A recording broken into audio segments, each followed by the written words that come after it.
If you don't think it, you expect that you just created it and you deserve it because you're already worthy.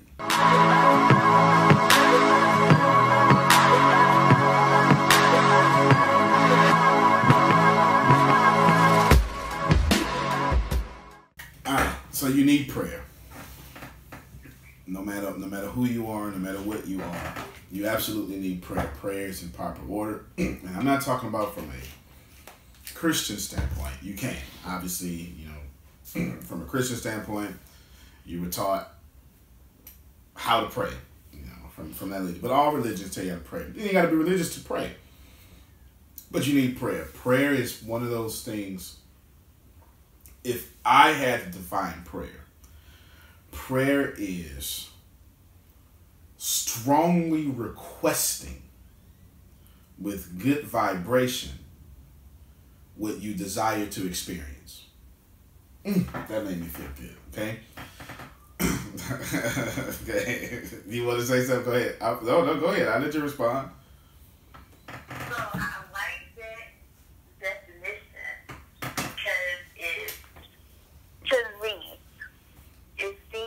Like in the Bible, when Jesus is praying, he's not that he's trying to get an outcome that he wants. He can create whatever outcome that he wants. But it seems like he had to get in proper vibration with himself. You know what I'm saying? Like you have to get in some sort of high frequency to go die on a cross. You know what I'm saying? So I receive, not only do I receive that answer, I accept that 100% because no one has ever really taught me what prayer is. And when you said vibration, I felt that. You know? So, yeah, no, it makes total sense. Yeah. Well, you're very welcome. But listen, it is a strong request of what you want to experience. A strong request with good vibration of what you want to experience. And here's the crazy thing about that. And so I'm glad you accept it, and hopefully you accept it, because prayer is in order. Prayer is not asking for something because you need it. Like I cannot.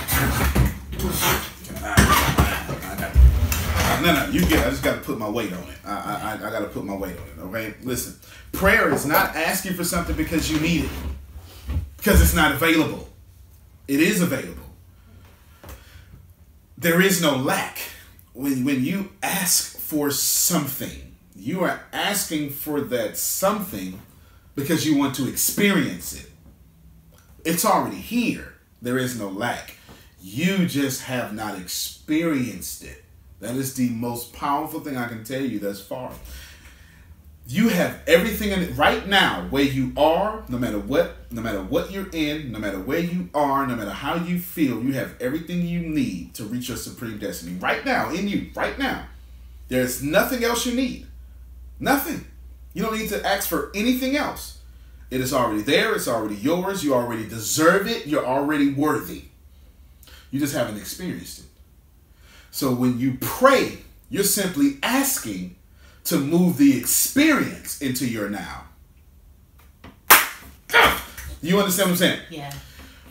You already have it, but since you're finite, since you can't exist in your breakthrough at the same time you're in your breakdown, you're asking for the experience of this thing that you desire to come into your now. But the only way that happens, the only way this experience happens, is when you are actually being what you desire to experience. Okay. You must first be your experience to experience the experience. You must first be what you request. So when you request it, it's automatically yours. Please don't miss this. Prayer is not asking for something because you don't have it.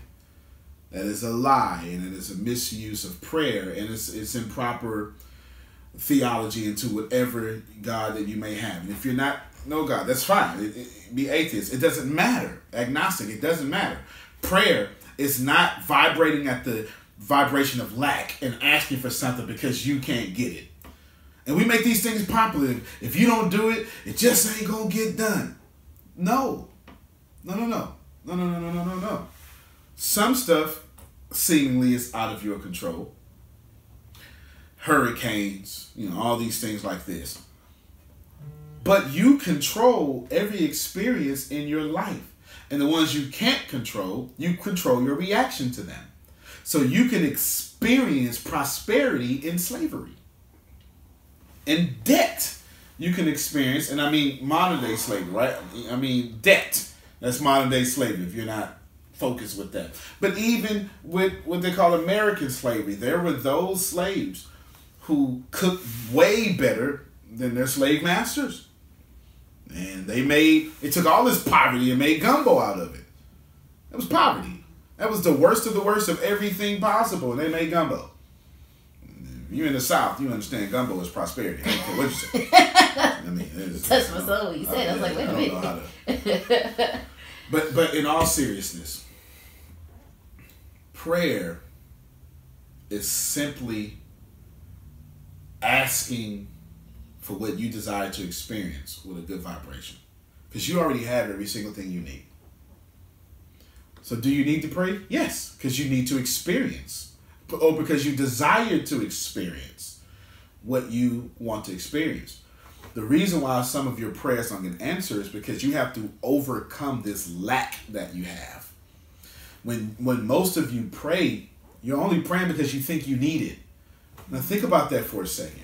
Think about the mentality for you think you need something. If you think you need something outside of you, you're saying, I don't have it inside of me. Okay. Are you following me over the phone, Tempest? You following me? Are you still here? Okay, she's following me. Good. I need this. Please give it to me because I don't have it. Because it's not around me. You get it? When you start saying things like that, you're thinking lack. And how can you get prosperity from a mindset of lack? Okay, she's got it. Go ahead. So when you pray and you are begging out of desperation because you have exhausted all of your options, you are not in a good vibration because you're desperate and you're stressed, right? That is correct. And therefore you pray asking for this to happen. And while it may happen for you, you don't get the peace that comes with it because you are still vibrating at not good, but at a stress level. Is that fair to say? Yeah. You can't. There is no peace in stress, but you can have peace from stress. Two different prepositions. In stress puts you vibrating at the same frequency as stress, whatever's stressing you. From stress means it's not working around me, but I'm working. You understand, man? Mm-hmm. There's poverty all around me, but I'm not in it. There's gangs all around me, but I'm not joining them. There's drugs all around me, but I'm not using them. That's me being prosperous from a drug-infested environment.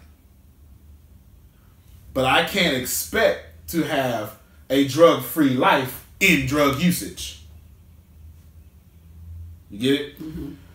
So when you pray in stress, expect to be a junkie of stress. Expect to have the side effects of stress. Expect to have stress withdrawals. Most of you don't even understand. You have stress withdrawals. If you go enough time being happy, you will find a way to go back to stress. You'll create an argument. You'll figure out a bill to stress about because you're too happy. You're too happy. Your body has neurologically become addicted to stress. the neuropeptides in your mind, they're waiting, that they're receptors of stress, the hormones and all the stuff that comes with stress. You're starving them, and now you go into what you would commonly know in drug usage as, what do you call it, when you withdrawals. Your body goes into withdrawals. You're hurting, and this is why you got to go. What's wrong with you? I don't know. Something just happened. I don't know what's wrong with me. Yeah, because you just went to withdrawals, and your body wants that stress again. Prayer. If you pray from a position of lack, if you pray from a position of stress, you will only get more lack and stress. Even if by chance you accidentally get what you prayed for, you'll never be able to enjoy it because you'll always have to protect it. Period. That won't stop. It can't stop. This is why prayer, and I'll say it for great clarity, prayer is strongly requesting. If you're Christian, the Bible says, come to the throne boldly. Strongly requesting. In fact, I'll even add into it. Strongly requesting with good vibration, with the expectation of experiencing what you want. You don't pray and have your pray be some probability that you may get it. No. If you don't think it, you expect that you just created it and you deserve it because you're already worthy. It's already yours. And you don't have to apologize or ask permission to request any experience that you already have in you. Now you're just calling that force, infinite intelligence, the universe, God, ether, I don't care what you call it. You're just saying, I now demand for you to give me what's already inside of me in my presence. It's mine. When is the last time you asked your hand to be your hand? That's how you ought to think of prayer. If you're not asking your hand to be handly, then that's just silly. To ask your hand. Actually, I'll show you how silly praying is if you pray in lack. To ask your hand, if your hand is married, if your hand has a boyfriend or girlfriend, it's not that that question doesn't make sense. It's just that the question has no place. Oh, I just walked you somewhere. It's not that you can't make sense of the question. You have a hand. Hey, left hand, do you have a girlfriend? It says I'm a guy, right? It's not that doesn't, you can understand the question, but it don't make no sense. Right. My hand does not date. The question, it's not that the question doesn't make sense, the question is highly inappropriate for my hand. All right? Prayer. To pray in lack is highly inappropriate for prayer. It's not that it doesn't make sense. It makes sense to pray in lack. You understand it. But to do so is equivalent to asking your hand, do you have meet me your girlfriend? It's inappropriate. It is grossly irresponsible, and you get sent to the mental house for doing so. Well, I submit now unto you.